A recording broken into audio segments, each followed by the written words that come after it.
Hi guys and welcome to thrustZone.com. This is Mohit Soni. Right in front of you is the Volvo XC60. It has been facelifted, but the changes are bare minimum on the inside and the outside. This is the Volvo XC60, which is turning out to be the most popular vehicle for the brand in India after the S90, because this falls in the category where a lot of other mid-size luxury SUVs tend to do really well as well. So people are choosing a Volvo over, let's say, a BMW, Audi, Mercedes, or a Lexus. Volvo, as always, has its niche, the way it designs, the way it does cars, and that's one of the reasons why this car is worth considering, because there are a lot of things that makes this car really appealing, and that's what we are going to find out in this. We've already done the XC60 review, but that was in the diesel format. The diesel is gone, now the petrol is here with a minor facelift. So there's a bit of change to the bumper in the lower end. There's a slight change in the headlamps. The grille continues to be the same with the new Volvo design that still exists even after 4 years of the launch. The side profile remains the same. What you get in this India spec car is these new 18-inch alloy wheels, which look fantastic. The side profile remains really good. The glass to metal ratio is really impressive, and that's the rear of the design. Like typical Volvo, it's got this huge tail lamp and this new B5 badging that we will be seeing a lot here in India, because we are only getting petrols and the diesels are gone. Of course, they're also gone from the international market. A very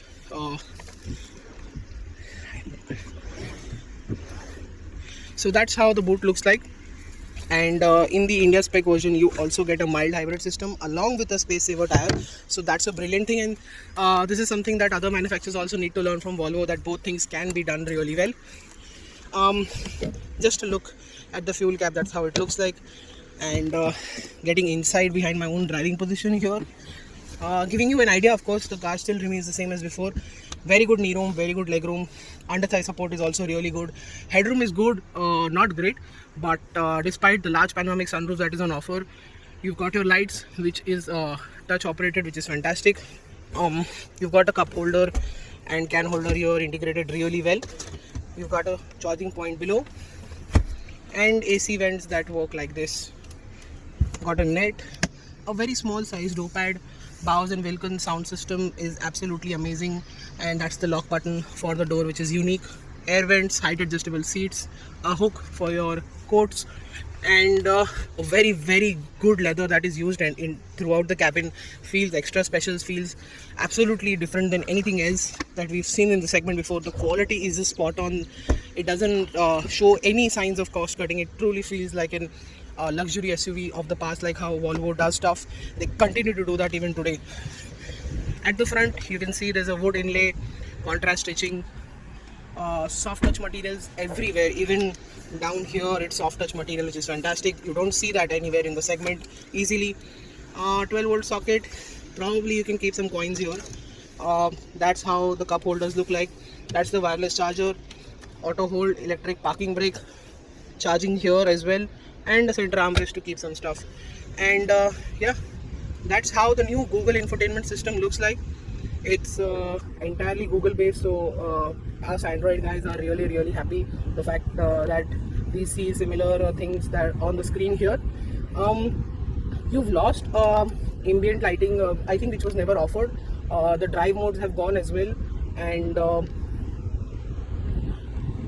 but you have a whole host of ADAS systems which can be operated from here, and there's a steering feel form as well. So the driving modes are gone. The only drive mode that remains is the off-road mode. Eco, sport, and normal are gone, so that's a bit of a disappointment. But then again, Volvo's engines are already doing well. They are do deliver good fuel efficiency thanks to the mild hybrid system, and that's how the glove box looks like. Surprisingly, it's not illuminated or chilled, but it's a very big one, big sized. Love the way the AC controls feel. You can switch it on and off, and then you can do it. It's one of the best looking and the best operating AC vents that we come across in a very long time. One of the few luxury car manufacturers to offer heated seats as well as cooled seats, so that's a big plus for our market. As you can see, everything works really well. The AC is also a touch. That's how the volume is operated for. This is for the tracks, and those are the defoggers for the front and the rear. That's how again the screen looks like. There are two views to choose from, and pressing this, you can see that's how it shows the meter. It used to be more feature loaded. There used to be a lot of options that were shown earlier, but they are not now. So I think that is also a miss that we've seen over the previous Volvo, and what has happened is because of the Google integration of the software. I think Volvo needs to add it. There is no major missing here, but it would have been better if Volvo could integrate uh, what was missing earlier in the next update. You've got an IRVM, a large sunroof on offer. It's really hot, 40 degrees right now, so we've kept it shut. Everything here is touch. You've got the concierge service, the SOS system on offer, Bluetooth mics on both sides, lights are here. Overall, a fantastic cabin, great seats. The front door pads are big though. The rear ones, like I showed you, was not. Very nice talk to use. It's very easy. These are the buttons for the front and rear fog lamps. Usually it's a knob, so this is also something very cleverly done by Volvo. Those are for the wipers at the front and the back. And yeah, that's what the cabin is all about. It's a spectacular place to be in. NVH levels are really good. It feels very, very special. It feels that there is very high quality luxury cabin that has not seen any cost cutting of any sort. It feels very, very good. Most importantly, how does it drive? Let's find out. So what is the Volvo XC60 mild hybrid petrol version like to drive? Well, it has 190 bhp of power and 400 Nm of torque. It's mated to an 8-speed gearbox, which is a bit confused thanks to the ISG motors providing torque and the torque coming from the engine. So it upshifts and downshifts rather too much, and it makes you believe that there is some confusion between the torque delivery through the gearbox, and that is why this upshifts and downshifts keep on happening, and there is a bit of jerk also that translates inside the cabin. But if you are relatively easy with the throttle, it will provide you with a really smooth experience. This problem is only seen in the mid-range and not even in the low end, so you can get used to it pretty quickly. We've also found our way around it. You have to keep your throttle steady, and you have to make sure that you're driving in a smooth manner, and that won't be a problem as well. Something we highlighted in the S90 as well is what we are seeing in the XC62. This problem isn't very visible because once you get off the line from 0 to 40, 0 to 60, thanks to the ISG motor boost, what that does is gives you even more power and torque. So the acceleration of the line is very impressive when you can do 0 to 100 around the 7 to 8 second mark. That is a really good performance, so that's the reason why a lot of people will not notice all of that. But if you are always in the mid range, then you will find a way to get the gearbox to shift the right way, and once that happens, you will really enjoy the refinement that is on offer. Even with no music, if you're sitting in a quiet garage or in traffic, you're not going to hear the engine at all.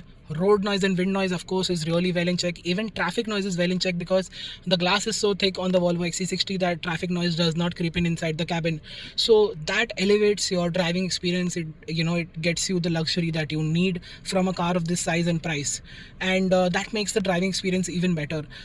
We were expecting the Volvo XC60 to be a bit more fun, but that isn't the case. The suspension is on the softer side, the body roll is quite evident, but it's well contained. Of course, steering is light and precise. It gets heavy on the highway as well. There is a mode to do that inside the screen, and you can select that as well. There is an off-road mode as well, so that raises the suspension. It's got Michelin Latitude Sport 3 tires, which let you do some amount of off-road, unlike not unlike bigger off-roaders or anything like that, but it will let you go through some really bad roads without much of an issue, because these are not entirely road-based sporty tires.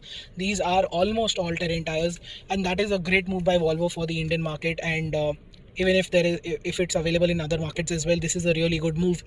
The brakes, of course, are good, and I told you about the steering, the suspension, the tires. It's all very impressive, and it's just that the Volvo XC60 isn't fun to drive like the Audi Q5 or the Lexus NX350h. But then again, Volvo has terrific refinement on offer. It is a turbocharged petrol motor, so you get that shove and you can get enjoy speed in the right and the enthusiastic way, and something that is preferred by enthusiasts and luxury car owners. So it delivers on those core aspects really well. Apart from that, like I said, there are a lot of rivals in this category, because there is the Jaguar XF, the Land Rover Discovery Sport, the Mercedes GLC, the BMW X3, the Lexus NX350h, and the Audi Q5, like I said earlier. So a lot of competitors in this segment. All of them fight throughout the world for the top position in this category.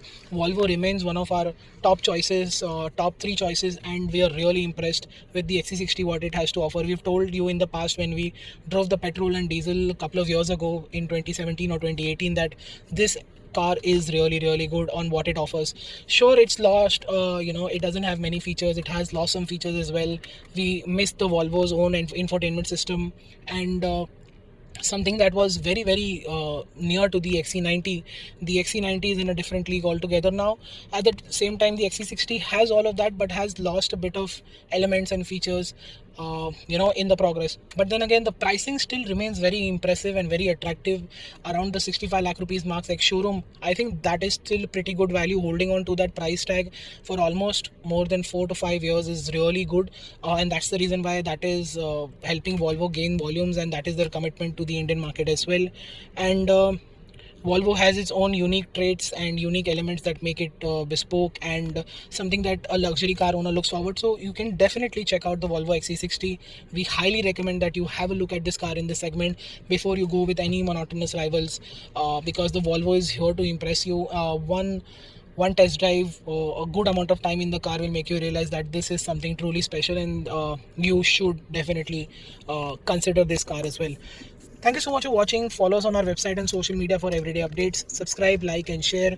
Comment if you have some questions. Thank you so much for watching this video. Goodbye.